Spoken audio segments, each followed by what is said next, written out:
Etapa 1: Jornada com o livro do céu. Em nome do Pai que me criou, do Filho que me resgatou e do Espírito Santo que me santificou. Divina vontade reina na minha vontade. Ó minha mãe, eu te amo e tu me amas. Dá-me um gole da divina vontade para minha alma. Me abençoa, Mãe, para que todas as minhas ações sejam feitas diante de vossos olhos maternais. Vinde, Espírito Santo, vinde por meio da poderosa intercessão do Imaculado Coração de Maria, vossa amadíssima esposa e nossa mãe. Amém. Suprema Majestade, eu venho em sua divina vontade em nome de todos, do primeiro ao último homem que existirá na terra, para dar a ti as homenagens que tendes direito, as adorações, os louvores, o amor, as ações de graças que cada criatura lhe deve, e fazer as reparações por todos e por cada pecado. Venho, Senhor, na tua divina vontade.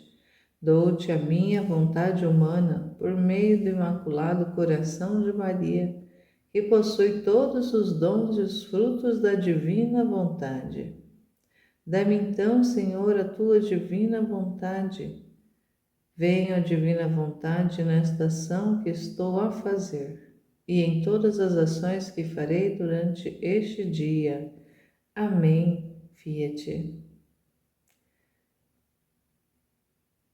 Dando continuidade à jornada, volume 1.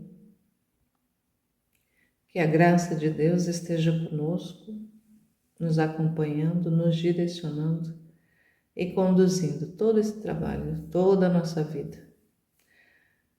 Capítulo 19. A vítima inicia a fazer o seu ofício, ligando-se às penas de Jesus Cristo, adornado com a coroa de espinhos, em reparação dos pecados, especialmente a soberba. Começa a inanição de Luísa. Poucos dias depois do que foi dito anteriormente, senti de novo perder os sentidos. Lembro-me que, no início, sempre que isso me acontecia, eu achava que poderia deixar a vida. Quando perdi os sentidos, Nosso Senhor voltou a fazer-se ver com a coroa de espinhos na cabeça, jorrando sangue e dirigindo-se a mim. Disse: Filha, vê o que me fazem os homens nestes tristes tempos.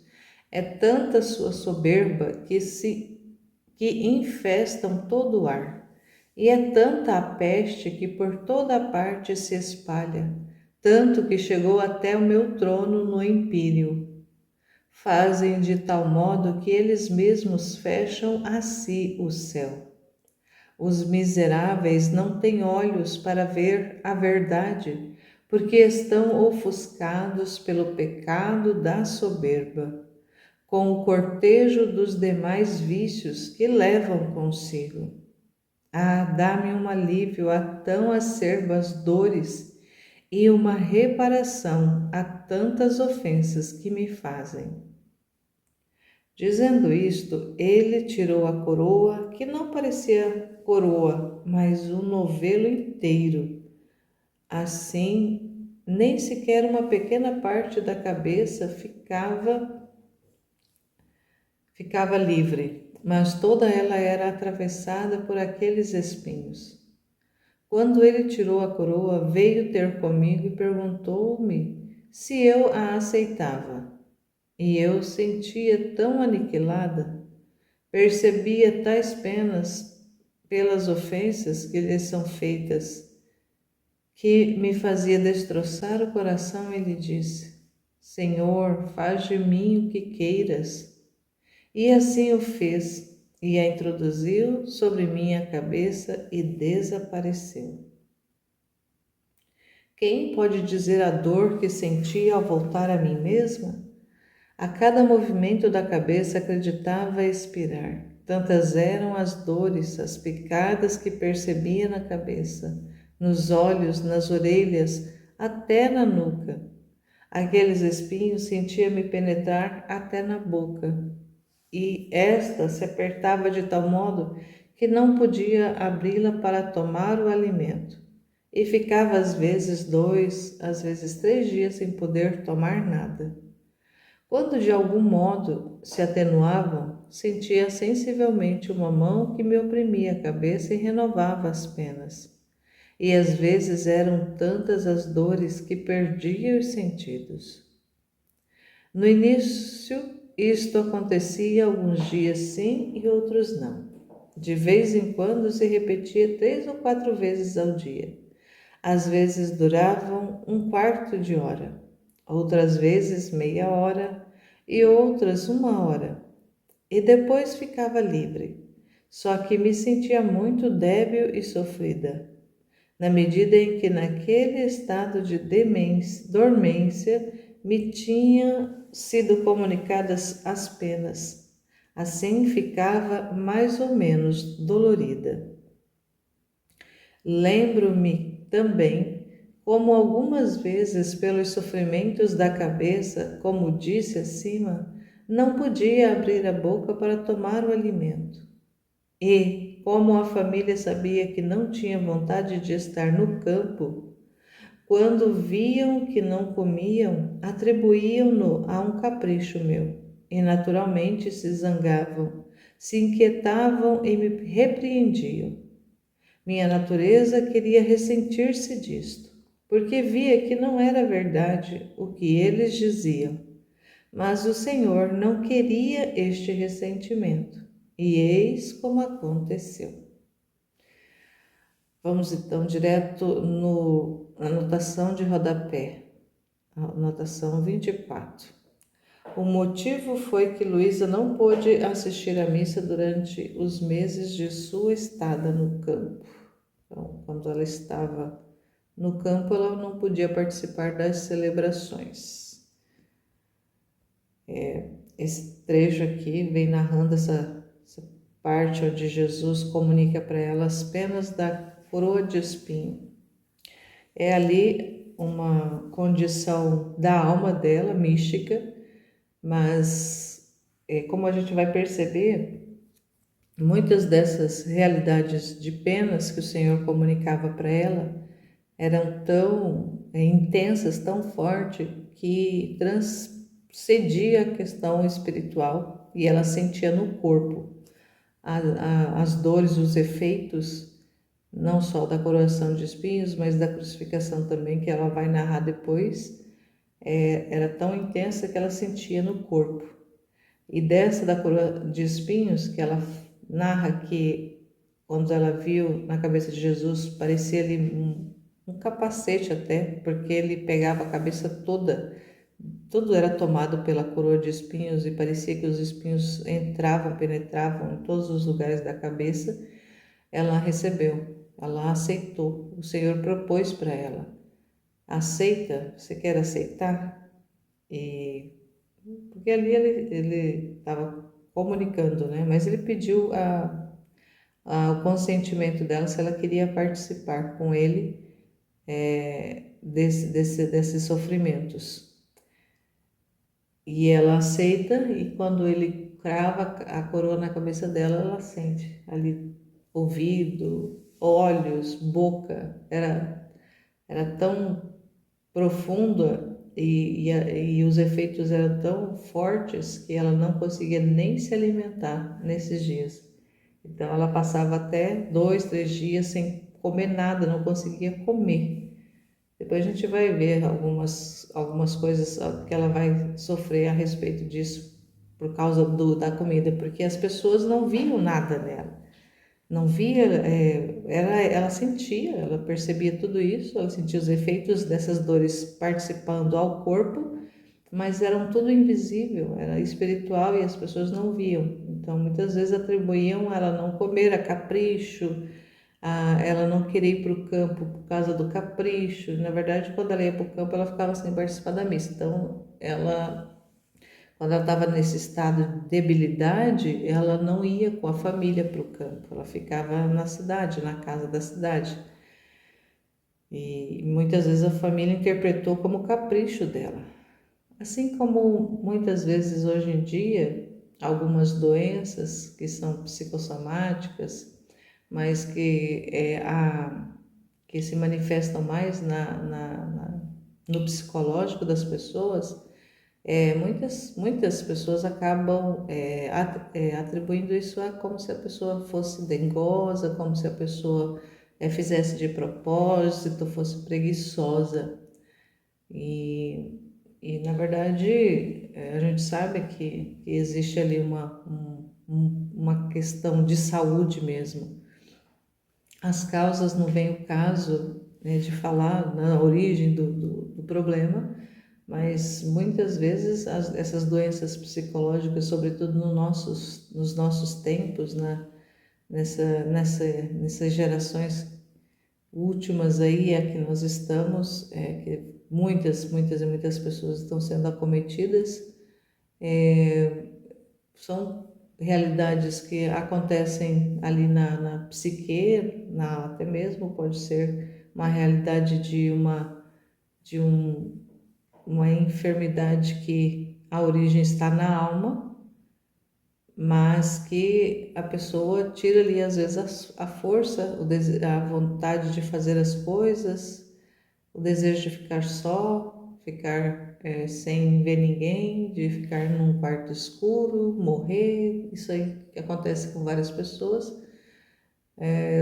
Muitas pessoas diagnosticadas com várias doenças, essa realidade da depressão e outros filhotes da depressão que, tem aparecido e cada vez mais tem aparecido doenças assim que até há um certo tempo atrás a princípio não existiam e como que escalou esses tipos de doenças e que às vezes a pessoa tira todo o desejo, a vontade de viver, a vontade de estar viva, de fazer as coisas, o ânimo, tira o ânimo. O ânimo, né, a vida ali, é o desejo da vida, tira o ânimo. E na Luísa não era uma depressão, mas a família atribuía isso de repente a uma questão dela, como se fosse caprichosa, como se ela fosse dengosa. Então ela sofreu também por causa dessas incompreensões da família. Mas ela sabia o que estava acontecendo de verdade.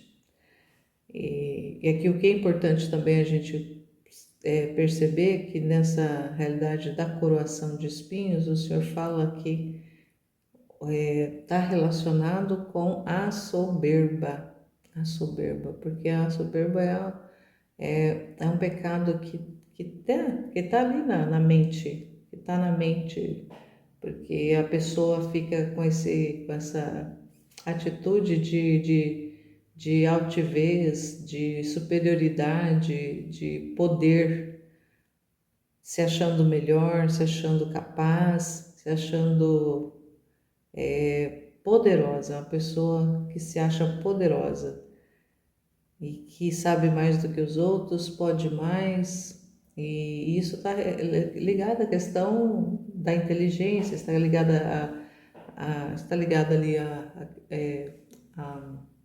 parte a parte de cerebral mesmo, a parte mental, vamos dizer assim, está ligada à parte mental, então por isso da coroação de espinhos, de ser na cabeça, porque é um vício, é o vício dos vícios, e ele está relacionado à mente, está relacionado ao pensamento, ali a toda a questão cerebral mesmo, mental ali da pessoa. Então, por isso essa realidade da mente. Então Jesus fala para ela: filha, vê o que me fazem os homens nestes tristes tempos. É tanta sua soberba que infestam todo o ar, e é tanta a peste que por toda parte se espalha, tanto que chegou até meu trono no império. Então imagina que a terra está tão, isso na época da luz, imagina hoje, tão infestada, tão empesteada por causa da soberba que o fedor chega até no trono de Deus no céu, imagina isso? Fazem de tal modo que eles mesmos fecham a si o céu. Os miseráveis não têm olhos para ver a verdade, porque estão ofuscados pelo pecado da soberba.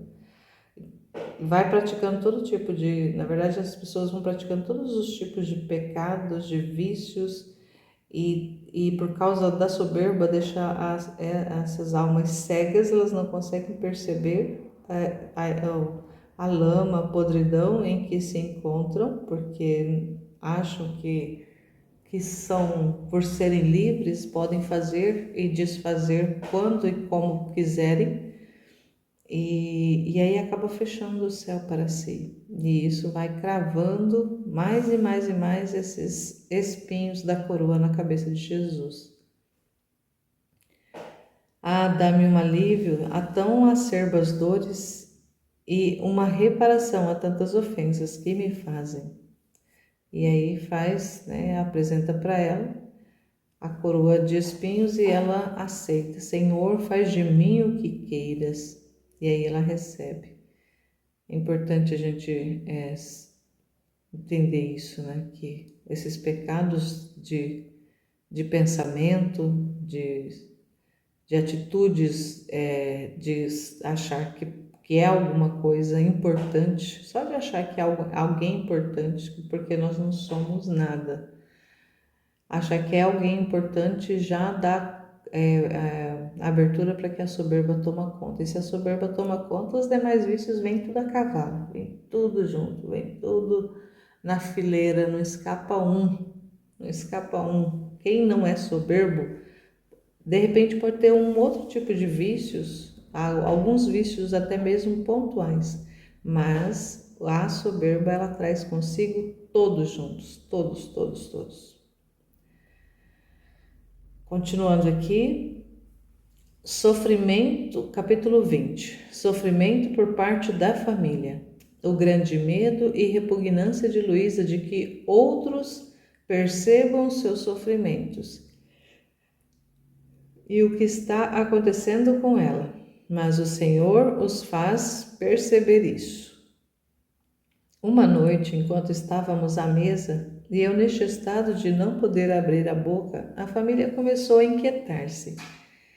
Eu o sentia tanto que comecei a chorar, e para não ser vista, me levantei e fui a outro quarto para seguir chorando. E pedi a Jesus e à Virgem Santíssima que me dessem ajuda e força para suportar esta prova. Mas enquanto fazia isto, senti que começava a perder os sentidos. Meu Deus, que pena só de pensar que a família me veria, sendo que até então não a tinha advertido.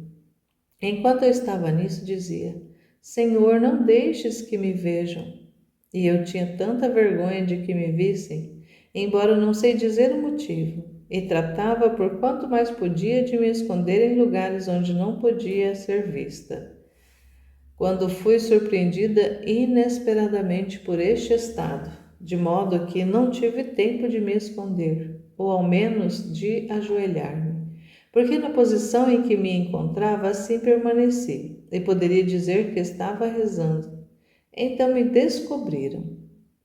Enquanto perdia os sentidos, Nosso Senhor se fez ver no meio de muitos inimigos que lhe lançavam toda classe de insultos, especialmente agarrando-o e pisando-o sob os pés, blasfemando-o, puxavam-lhe os cabelos. Parecia-me que o meu bom Jesus queria fugir debaixo daqueles pés fétidos e ia à procura de uma mão amiga que o libertasse, mas não encontrava ninguém.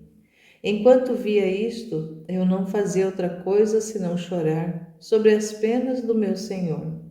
Teria querido ir no meio desses inimigos, talvez poderia libertá-lo, mas não me atrevia e lhe dizia: Senhor, faze-me participar em tuas penas.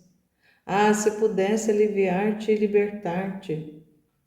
Enquanto isto dizia, aqueles inimigos, como se tivessem entendido, vinham contra mim, mas tão enfurecidos que ameaçavam a me golpear, a puxar-me os cabelos, a pisotear-me.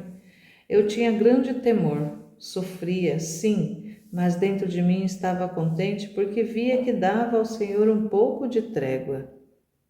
Depois aqueles inimigos desapareciam e eu ficava sozinha com meu Jesus. Tentei compadecer-me, mas não me atrevia a dizer-lhe nada. E ele, rompendo o silêncio, me disse: tudo o que tu viste é nada em comparação com as ofensas que continuamente me fazem. É tanta sua cegueira, o entregar-se às coisas terrenas, que chegam a tornar-se não só meus cruéis inimigos, mas também deles mesmos. E como seus olhos estão fixos na lama, por isso chegam a desprezar o que é eterno. Quem me reparará por tanta ingratidão? Quem terá compaixão de tanta gente que me custa sangue e que vive quase sepultada na imundície das coisas terrenas?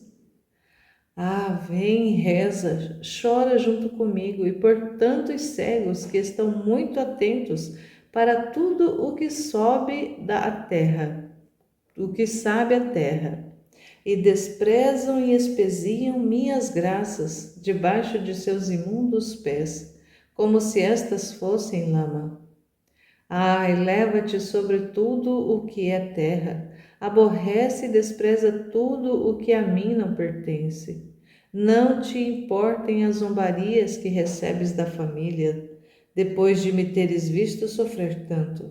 Só te importes com a minha honra, as ofensas que continuamente me fazem e a perda de tantas almas. Ah, não me deixes sozinho no meio de tantas penas que me destroçam o coração.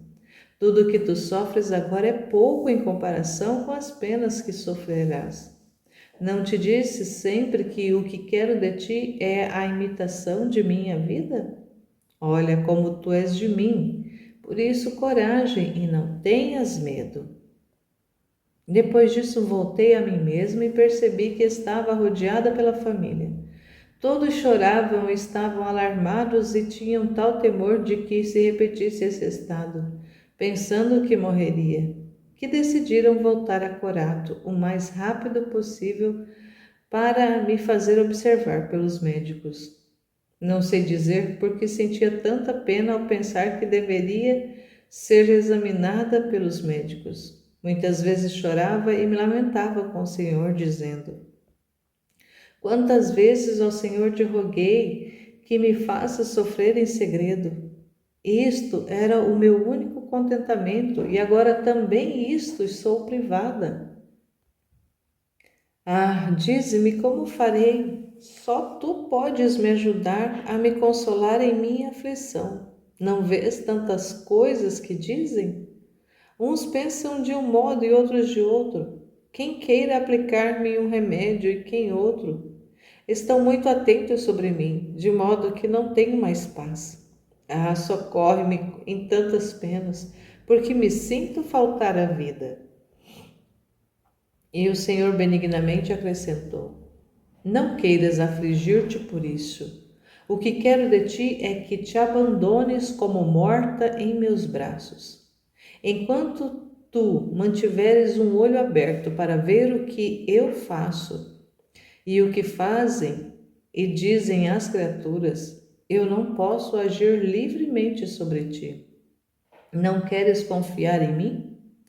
Não sabes o quanto te amo e que tudo o que permito, ou através das criaturas, ou através dos demônios, ou através de mim diretamente, é para o teu verdadeiro bem e não serve para outra coisa senão para conduzir a tua alma ao estado para o qual te escolhi? Por isso quero que de olhos fechados estejas em meus braços, sem olhar nem investigar isto ou aquilo, confiando inteiramente em mim e deixando-me agir livremente. Se em troca quiseres fazer o contrário, perderás tempo e chegará ao oposto do que quero fazer de ti. Quanto às criaturas, usa de um profundo silêncio. Sê benigna e dócil com todos. Faze que tua vida, teu respiro, teus pensamentos e afetos sejam contínuos atos de reparação, que aplaquem minha justiça, oferecendo-me também os incômodos que te dão as criaturas, que não serão poucos. Depois disto, fiz quanto mais pude para resignar-me à vontade de Deus, ainda que muitas vezes era posta em tais problemas por parte das criaturas, que às vezes não fazia outra coisa senão chorar. Chegou o momento de receber a visita do médico e julgou que meu estado não era outra coisa que um problema nervoso, pelo que receitou medicamentos, distrações, passeios, banhos frios. Recomendou à família que me cuidassem bem, quando era surpreendida por aquele estado de ficar petrificada. Aqui vou direto na nota de rodapé 25. É o que ela chama de seu estado habitual.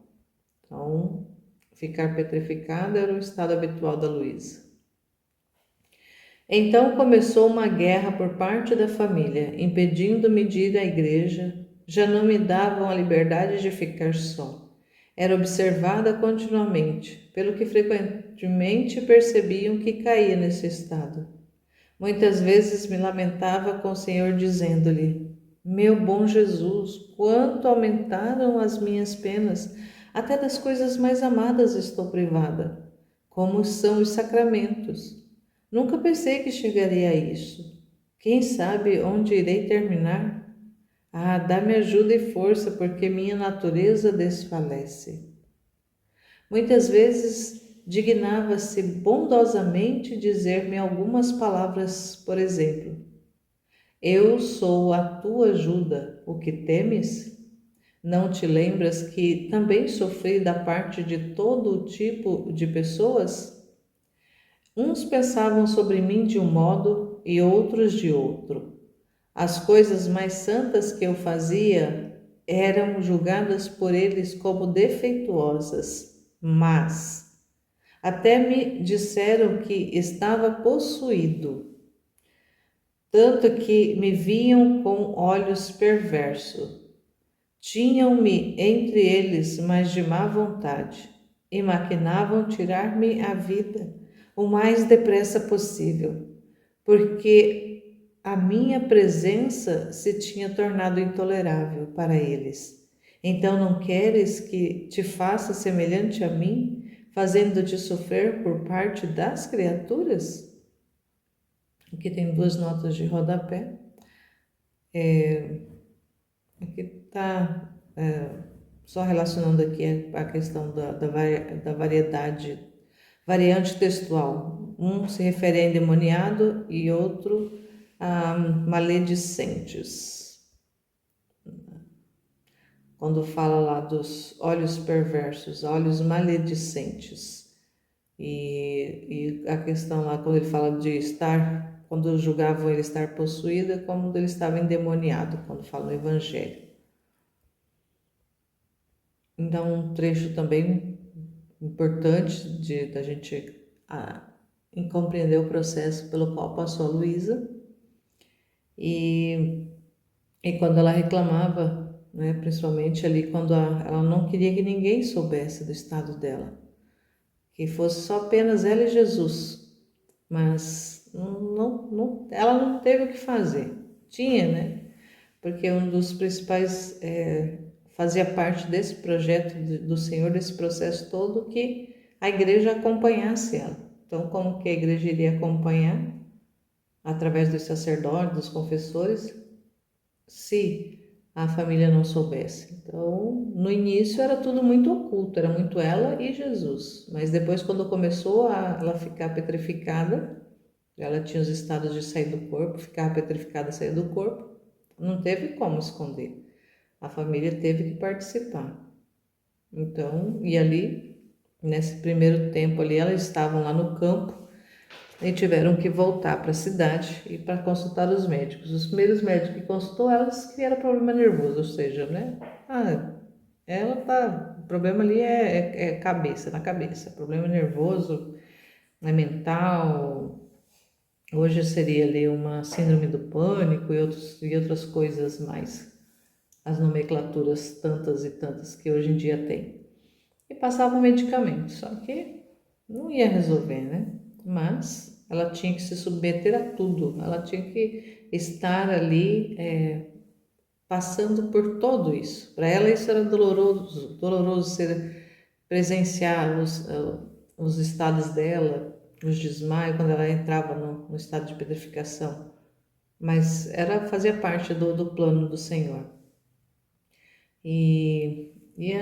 Quando ele fala, né, lá no trecho anterior, falando da soberba aqui, o Senhor fala, né? Tudo o que tu vistes é nada em comparação com as ofensas que continuamente me fazem. É tanta sua cegueira, o entregar-se às coisas da terra, que chegam a tornar-se não só meus cruéis inimigos, mas também deles mesmos. E como seus olhos estão fixos na lama, por isso chegam a desprezar o que é eterno. Hoje em dia, mais do que nunca, é o que a gente vê. As pessoas tão cegas, tão apegadas à terra e que desprezam a eternidade. Muitos e muitos nem sequer consideram a existência da eternidade. Acho que a vida é só aqui mesmo. E ele fala: quem me reparará por tamanha ingratidão? Quem terá compaixão de tanta gente que me custa sangue e que vive quase sepultada na imundície das coisas da terra? Então ele pede: vem, reza comigo, chora junto comigo. Por tantos cegos que estão muito atentos para tudo que sabe a terra. Então, tudo que é da terra, tudo que é terreno, tudo que é aqui criado, as pessoas estão apegadas. Mas quem foi que fez tudo isso? Como é que se deu tudo isso? Como que essas coisas acontecem? As pessoas não pensam nisso, só querem aproveitar dos bens que a terra oferece. E desprezam, espezinham minhas graças debaixo de seus imundos pés, como se estas fossem lama.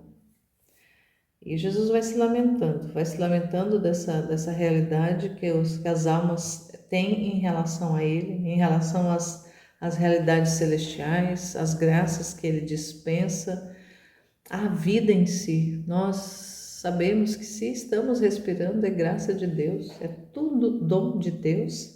Mas muitas vezes as pessoas acham que a vida existe, então vamos aproveitar. As coisas da terra estão aí, então vamos aproveitar. Não queira, aí aquilo reclamando, né? E ele vai: não queiras afligir-te por isso. O que quero de ti é que te abandones como morta em meus braços. Confiar somente em Jesus. É o que ele pediu para Luiz, é o que ele pede para cada um de nós. Que nós nos entreguemos como mortos em seus braços, para que Ele tome conta da nossa vida. Enquanto tu mantiveres os olhos abertos para ver o que eu faço e o que fazem e dizem as criaturas, eu não posso agir livremente sobre ti. Então ficar pensando, como é que vai ser? O que vão pensar? O que vão falar? Então quando estiver pensando nisso, o Senhor não tem liberdade de agir na gente, né? Assim como nela lá. Não queres confiar em mim? Não sabes o quanto te amo e que tudo que permito, ou através das criaturas, ou através dos demônios, ou através de mim diretamente, é para o teu verdadeiro bem e não serve para outra coisa senão para conduzir tua alma ao estado para o qual te escolhi? Então, tudo, absolutamente tudo tinha um propósito, tinha uma finalidade, que fosse feito o trabalho para que ela ela fosse trabalhada, a alma dela fosse trabalhada, fosse desenvolvida, para purificada ali, para poder ela receber o dom da divina vontade, que ela foi a escolhida desde a eternidade para isso, para esse trabalho. E só que ela não podia ficar considerando o que as pessoas iam pensar, que iam falar, de tudo aquilo que ia acontecer. Então, tudo, absolutamente tudo que acontecia com ela, e nós hoje podemos tomar isso conosco, tudo que nos acontece vem de Deus, seja pelas pessoas, seja até mesmo por uma investida do próprio inimigo, ou seja diretamente pelas mãos dele, que ele faça isso pessoalmente. Mas tudo, absolutamente tudo que acontecia com ela e que acontece conosco, vem das mãos de Deus. É Ele que opera. Ele vai usar os instrumentos, podem ser pessoas, podem ser as próprias trevas, e pode ser Ele mesmo diretamente, colocando a mão na massa ali para fazer em nós o que Ele precisa. Então, não rejeitar nada que nos acontece. Por isso quero que teus olhos, que de olhos fechados, esteja em meus braços, sem olhar nem investigar isto ou aquilo, confiando inteiramente em mim e deixando-me agir livremente, confiar apenas nele. É só ele, porque é ele que opera, então deixa ele fazer. Faça-se, Senhor. Se em troca quiseres fazer o contrário, perderás tempo e chegarás ao oposto do que quero fazer de ti. Então fica investigando, mas por que isso? Por que aquilo? Mas fica naquele, mas o que é que as pessoas vão pensar? Mas se me ver desse jeito? Mas então se a gente ficar olhando, né? Ela ficar se olhando e a gente também ficar olhando no que vão pensar, até mesmo nesse trabalho que a gente faz de divulgação, muitas vezes se a gente for levar em consideração o que as pessoas vão pensar, a gente não faz nada, a gente simplesmente toca a vida do jeito que está. E aí não corresponde ao que o Senhor quer. E o que o Senhor quer é essa divulgação, é que se torne conhecida a sua santíssima vontade. Então, fazer esse trabalho na jornada e outros materiais que a gente vai disponibilizando, vai publicando, mesmo que de forma amadora, de forma doméstica mesmo, nada profissional, mas com amor. Fazer esse trabalho com amor, olhando apenas para o Senhor, apenas para Ele, no que Ele quer, no que Ele quer fazer. Se está sendo bom para Ele. Se está sendo bom para Ele, consequentemente vai ser bom para os outros, mesmo que as pessoas não vejam isso. E a gente não se importa com o que as pessoas vão pensar. Quanto às criaturas, usa de um profundo silêncio. Sê benigna e dócil com todos. Faze que tua vida, teu respiro, teus pensamentos e afetos sejam contínuos atos de reparação, que aplaquem minha justiça, oferecendo-me também os incômodos que te dão as criaturas, que não serão poucos. Então, tudo oferecer para o Senhor. Os sofrimentos, as incompreensões, as falas, oferecer tudo para o Senhor, tudo para Ele, sempre com o olhar voltado apenas para Ele. E depois lá na frente também ele vai falando com ela. Eu sou a tua ajuda, o que temes? Não te lembras que também sofri da parte de todo tipo de pessoas? Uns pensavam sobre mim de um modo e outros de outro. As coisas mais santas que eu fazia eram julgadas por eles como defeituosas, mas até me disseram que estava possuído, ou seja, Jesus foi chamado de endemoniado. Então, se Jesus foi chamado de endemoniado, quem somos nós para querer que as pessoas nos vejam perfeitas? Tanto que me viam com olhos perversos, viam ele com olhos realmente distorcidos. E se Jesus fala ainda num trecho que se ele fosse considerar o que as pessoas pensavam ou fazer do jeito que as pessoas pensavam, ele não faria nada. Ele só teria, não cumpriria a missão dele. Então a nossa missão não pode ser levada em consideração o que as pessoas vão pensar, o que as pessoas vão falar, como que elas vão nos enxergar. Tem apenas que olhar única e exclusivamente para o Senhor, olhar para Ele, fazer por amor a Ele e, consequentemente, as almas vão receber os benefícios, mas nunca esperar das almas nenhum reconhecimento, nenhuma recompensa. A nossa recompensa, porque tudo que nós fazemos é para o Senhor, a nossa recompensa quem nos dará é Ele. Então não queres que me faça semelhante, não queres que te faça semelhante a mim, fazendo-te sofrer por parte das criaturas? Então, se Jesus sofreu tudo que ele sofreu, quem somos nós? Se nós queremos fazer sua vontade, viver na sua vontade, ser esse espaço de vida dele, de onde ele vai reinar, como que o sofrimento não vai estar atrelado a isso? Vai estar totalmente atrelado, não tem como essa vida ser sem esse sofrimento. É uma coisa que faz parte. Capítulo 21. A cruz de saber que os teus sofrimentos são conhecidos pelos outros. Esta foi também uma dor de Jesus Cristo. E assim passei alguns anos sofrendo por parte das criaturas, dos demônios e diretamente de Deus. Às vezes chegava a tanta amargura por parte das criaturas e pelo modo como pensavam que tinha vergonha de que qualquer pessoa me visse. Dessa forma, o meu maior sacrifício era aparecer no meio das pessoas. Era tanta vergonha e confusão que me sentia atordoada. Houve outras visitas de outros médicos, mas não serviram para nada. Vamos ver a nota que fala aqui no 28. Os sintomas físicos de Luísa refletiam seu estado místico de vítima. Contudo, eles não eram sintomas de uma patologia fisiológica, porque era na alma o sofrimento dela, né? Embora aparecesse no físico. Às vezes, derramando amargas lágrimas, dizia-lhe com todo o coração: Senhor, como se tornaram públicos os meus sofrimentos. Agora não só a família o sabe, mas também os estranhos. Me vejo toda coberta de confusão. Parece-me que todas me apontam com o dedo, como se estes sofrimentos fossem as piores ações. Eu mesma nem sei dizer o que me acontece. Ah, só tu podes libertar-me de tal publicidade e fazer-me sofrer ocultamente. Peço-te, suplico-te, escuta-me favoravelmente. Às vezes também o Senhor mostrava não me escutar e aumentavam minhas penas. Outras vezes se compadecia de mim, dizendo-me: Pobre filha, vem a mim que te quero consolar. Tu tens razão em que sofres, mas é que não te lembras que também eu, quanto mais sofri? Até certo momento minhas penas foram ocultas.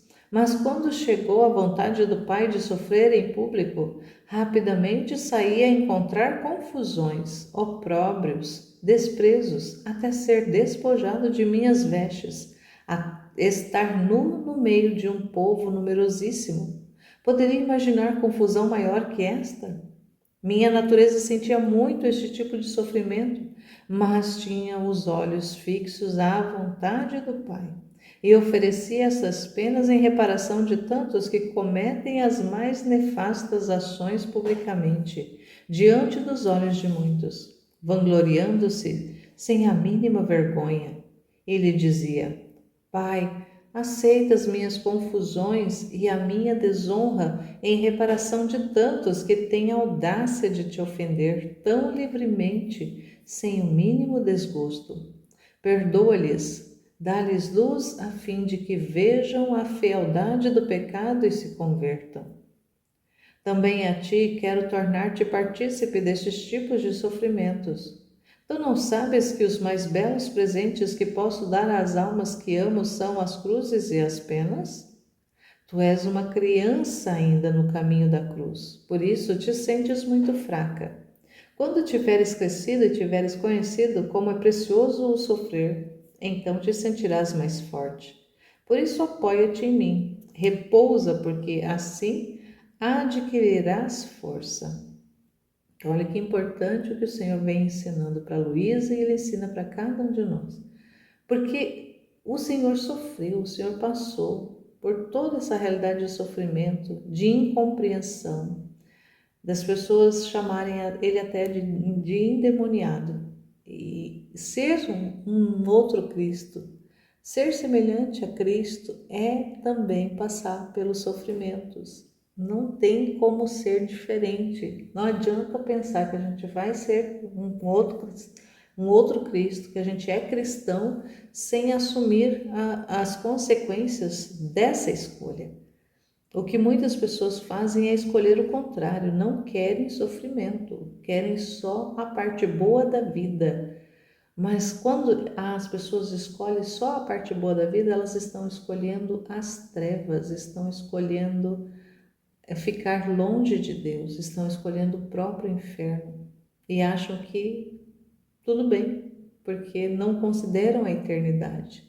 Mas isso causa dor no Senhor, porque todas as almas estão ligadas a Jesus, porque a gente sabe, a gente está aprendendo que quando ele foi gerado no seio de Nossa Senhora, ali todas as almas foram geradas juntos com Jesus, na divina vontade. Todas, todas. Ele é a cabeça da igreja. Então, se a gente pensa na igreja apenas como uma instituição, da Igreja Católica como instituição, claro que muitos e muitos e muitos estão fora, mas a igreja ela não é apenas a representação física que nós conhecemos, ela é sobrenatural.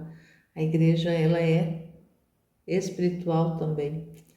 E Jesus é a cabeça, e todas as almas estão ligadas a essa cabeça, todas, todas, todas, todas. E ele ali recebe, se ele recebe das almas que se oferecem, que se ofertam, que sofrem, que se entregam a ele, recebe ali o alívio dessas penas, nas almas que fazem o que querem, e como ele fala aqui, fazem coisas horríveis em público e não consideram ele, causam esse sofrimento para ele. As almas que se ofertam reparam a ele, e o que ele quer é essas almas para reparar, pelas que não fazem, pelas que ofendem ao Senhor. Então o sofrimento muitas vezes nos vem e eles são apresentados para nós, e se nós aceitamos, nós estamos ali participando das penas do Senhor e reparando por aqueles que desprezam os sofrimentos, desprezam a dor, desprezam o trabalho que o Senhor quer fazer nas almas, desprezam a cruz, cospem na cruz. Essa é uma realidade que a gente vê sobretudo nos nossos tempos. Então, o que o Senhor vai falando, é importante a gente compreender. Ele diz, continua, até certo momento minhas penas foram ocultas, mas quando chegou a vontade do Pai de sofrer em público, rapidamente saí a encontrar confusões, opróbrios, desprezos, até ser despojado de minhas vestes, estar nu no meio de um povo numerosíssimo. Poderia imaginar confusão maior que essa? Minha natureza sentia muito esse tipo de sofrimento, mas tinha os olhos fixos à vontade do Pai, e oferecia essas penas em reparação de tantos que cometem as mais nefastas ações publicamente, diante dos olhos de muitos, vangloriando-se sem a mínima vergonha. E dizia ao Pai, Pai, aceita minhas confusões e a minha desonra em reparação de tantos que têm a audácia de te ofender tão livremente, sem o mínimo desgosto. Perdoa-lhes e dá-lhes a luz a fim de que vejam a fealdade do pecado e se convertam. Então ele fez no nosso lugar. Também eu te quero tornar-te partícipe deste tipo de sofrimento. Tu não sabes que os mais belos presentes que posso dar às almas que amo são as cruzes e as penas? Olha que importante saber disso, que os maiores presentes, os mais belos que o Senhor quer comunicar para as almas, para nós, são as cruzes, são as penas, é aquilo que ele viveu também. Então, se ele passou por tantas penas, tantas realidades de sofrimentos, mas obteve a vitória, e a vitória foi a vida vencendo a morte, devolvendo-nos o acesso ao céu, ele participar para nós penas e cruzes, sofrimentos, tribulações, realidades adversas, todas as situações que nós fomos tocando ao longo da nossa vida, é ter presente que são presentes, são bens que o Senhor está comunicando. Então, se a gente, se o foco, se o nosso olhar modifica e a gente passa a ver como bens vindos da parte de Deus, o sofrimento muda. Nós ressignificamos as realidades que nos acontecem, as adversidades que nos tocam, todas são ressignificadas quando nós temos o olhar, nós temos presente que é o Senhor que envia, mas Ele não envia apenas como dores, sofrimentos, mas como bens mesmo. Então, um sofrimento ele vem ali, ele é um bem. Mas se a gente olhar o sofrimento em si, a gente só vai ver a dor, mas se a gente vê o que existe por trás, o que está sendo comunicado através do sofrimento, a gente vai até chegar ao ponto, e vamos aprender isso no decorrer desses escritos, chegar ao ponto até de querer sofrer, de amar sofrer, porque os bens que são comunicados através dessa realidade de sofrimento ultrapassam todo o nosso entendimento. Olha que lindo que ele fala para ela, tu és uma criança ainda no caminho da cruz, por isso te sentes muito fraca. Quando tiveres crescido e tiveres conhecido como é precioso sofrer, então te sentirás mais forte. Então muitas vezes a gente ainda está nessa infância do sofrimento. Então, por não conhecer muita coisa, por não compreender muita coisa, a gente se sente fraca. também, como a Luísa. Mas à medida que a gente vai avançando, que a gente vai conhecendo, que a gente vai aprendendo, a gente vai também adquirindo força, porque a gente vai compreendendo que é o Senhor que permite tudo isso, é Ele que envia, e para o nosso maior bem. Então, compreender isso vai trazer a força. Então, avançar aqui mais um capítulo, 22. Luísa é impelida a ficar de cama por períodos de tempo. Acentua-se a incapacidade de comer. Pela primeira vez é chamado o confessor que a liberta do estado de petrificação. Tem uma nota de rodapé, 29. Luísa tinha 17 anos, provavelmente depois da novena de Natal, em 1883. Luísa começou a ficar de cama. Lá permaneceu definitivamente aos 22 anos, em 1887. Ela confirma isso várias vezes em outros volumes. Então aqui a gente percebe, ela era tão jovenzinha ainda, mas ali já assumindo essa grande missão.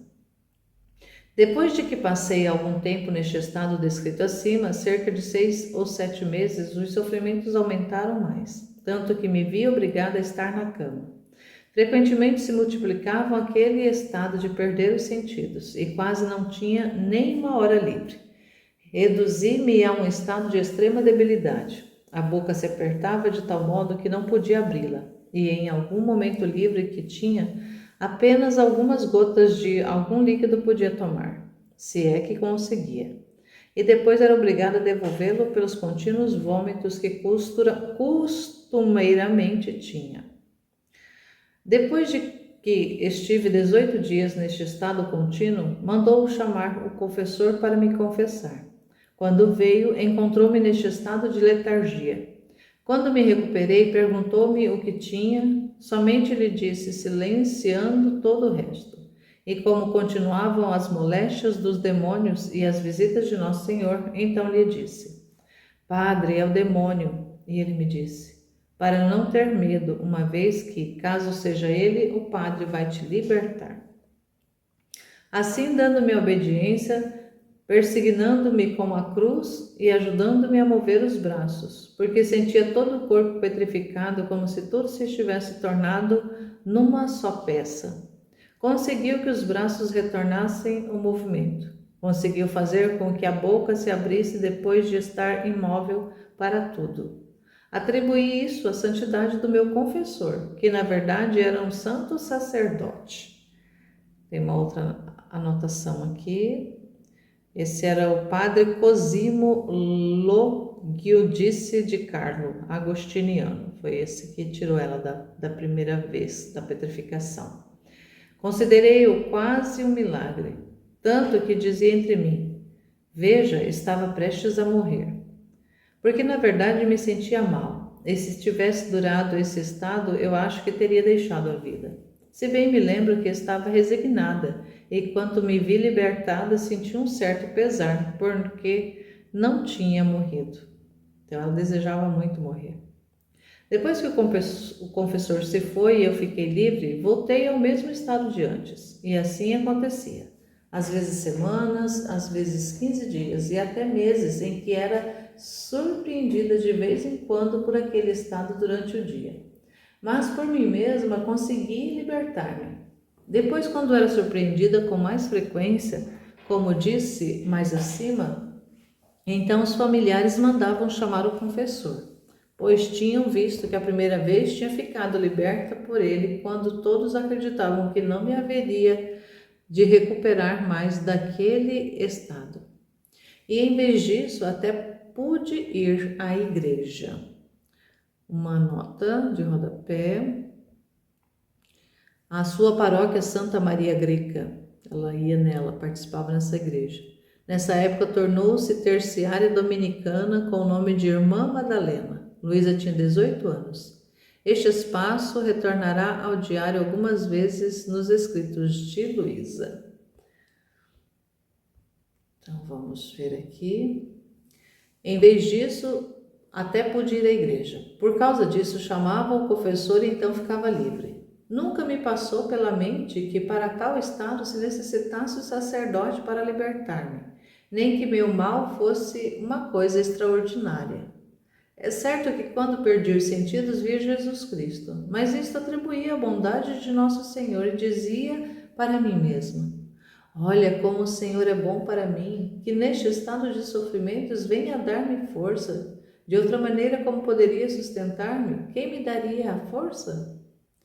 Também é verdade que quando devia cair neste estado, na manhã da comunhão, Jesus me dizia isso e, caindo neste estado, dele mesmo me vinham os sofrimentos. Mas não dava importância a nada. Só de pensar alguma vez em dizê-lo ao confessor, eu acreditava ser a alma mais soberba que existia no mundo. E se me atrevia a falar destas coisas de ver a Jesus. E sentia tal vergonha que foi impossível dizer logo esse confessor, apesar de bom e santo que era. Tanto é verdade que não acreditava que se necessitasse do sacerdote para libertar, e que isto acontecia pela santidade do confessor. Aí, aqui a gente vai percebendo que até então ainda não tinha compreendido ainda o que estava de fato acontecendo com ela, que era esse trabalho que o Senhor estava fazendo nela, que isso iria perdurar por muito tempo ainda. Então ela estava ali naquele estado de petrificação, lá acontecia aquelas coisas com ela, como depois quando o confessor começou a vir, ela atribuía que ela saía disso, que ela melhorava, por causa da santidade do confessor. Então, ela ainda não tinha compreendido ali que era o Senhor que estava usando do sacerdote para poder fazer esse trabalho com ela e que a igreja iria acompanhá-la, que ela iria ter esse acompanhamento. Isso para ela tudo era dolorido porque ela tinha que, as pessoas, né, ela não era mais, já não estava mais restrita a apenas ela e Jesus, mas o sofrimento já estava se tornando público, acompanhado. Mas também até nesse momento ela ainda não disse para o confessor que ela via Jesus, que ela conversava, que ela tinha essas experiências místicas. Então até então era algo que acontecia, ela ficava naquele estado e o confessor vinha, ficava, né, saía, melhorava, mas ela ainda não tinha tido ainda a coragem de falar para ele, de revelar para ele o que estava acontecendo no interior dela, as conversas, todo o trabalho que o Senhor já havia feito até então e que estava propondo para ela. Então, a gente compreende ali que ainda tem um longo caminho pela frente e a gente vai trilhando esse caminho junto com a Luísa nessa jornada, indo junto com ela, aprendendo com ela, o que o Senhor vai ensinando a ela, que o Senhor vai trabalhando com ela. Também muitas e muitas dessas realidades Ele quer fazer conosco. Claro que não da forma como fez com ela, mas dentro de cada um de nós existe ali um projeto de Deus, existe uma vida de Deus para ser desenvolvida. E Ele quer fazer, Ele quer trabalhar na nossa alma. E a gente vai aprendendo esse jeito do Senhor agir, esse jeito particular, esse jeito individual dele agir nas almas. E a gente vai aceitando o trabalho que ele vai fazendo conosco e agradecendo a cada momento, cada dia, cada novo dia, tudo que ele vai nos dispondo, tudo que ele vai nos trazendo. E amando esse processo, amando essa vida que ele nos deu, que ele quer também fazer conosco, essa vida de fazer-se uma conosco e nós assim também. Louvado seja nosso Senhor Jesus Cristo e sua Mãe Maria Santíssima, para sempre sejam louvados. Estivemos e permaneceremos unidos em nome desse Deus Todo-Poderoso. É porque é Pai, Filho e Espírito Santo. Amém. Jesus, eu confio em vós. Fiat, fiat, fiat.